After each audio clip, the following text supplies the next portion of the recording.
we're going to stay in the Central Vineyards. We're going to move just a little bit farther to the west. So the climate is going to be very similar. This is Pouilly Fume.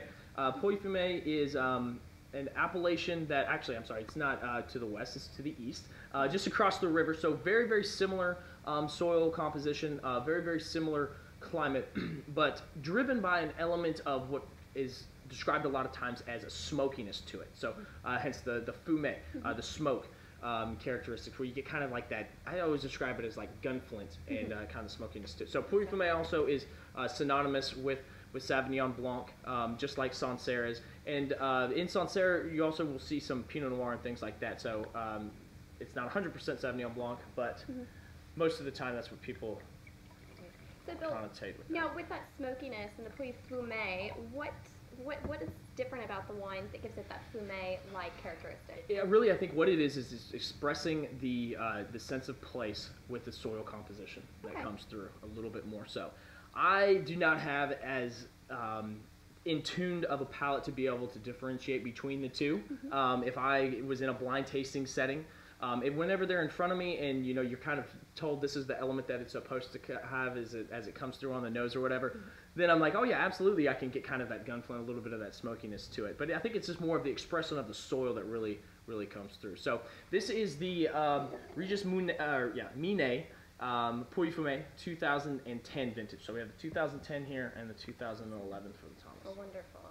So if you're at the grocery store and you see a Pouilly Fume, don't think smoke. Don't think it's a smoked wine. Yeah, it's just a little bit of a nuance that kind of comes through on the back.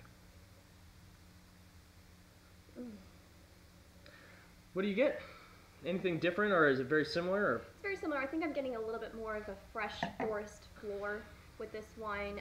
Not quite flinty for me and my nose, but a little bit more of that, the earth, the soil coming through in a damp hummus manner. Interesting. Okay.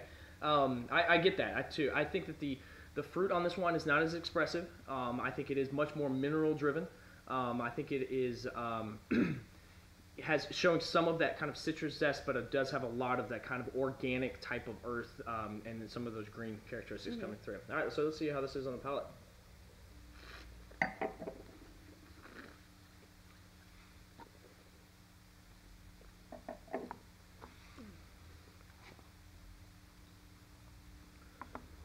What do you think? I think it's great. Yeah? It's great, especially backing up to the Sancerre. I think that really comes through. It's actually one of the nicer Pouilly Fumes I've ever had. Yeah, so, yeah.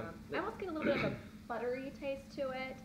Kind of it rounds it out. It kind of helps restrain that acidity that comes from the Sauvignon Blanc varietal. Yeah, and I think just having a little bit more time in the bottle, the acid is toned down just a little bit. But really, I like that this wine, it has some very nice flavors to it, but it's not like super in your face expressive. Absolutely. And that's where I really think that it shows nice balance, nice elegance, with that minerality coming through and some of those, those citrus fruit and green characteristics too. So cool, great wines for the summer, great wines for fish, white meat, as we were saying, whenever you're preparing the meal, salads, appetizers, great acid, no oak to these wines, very crisp and clean, some nice offerings. So, well, that's what Jessica and I think about the Sancerre and Pouilly Fume, but we'd love to hear what you guys have to say about it. You can make some recommendations for us, get the discussion going on our Wines.com forum boards. You can always reach out to us on Twitter. I am at Bill Elsey. And I am at Jess M. Farley. And you can always hit us up at Wines.com and make sure to reach out to us on Facebook as well. Cheers.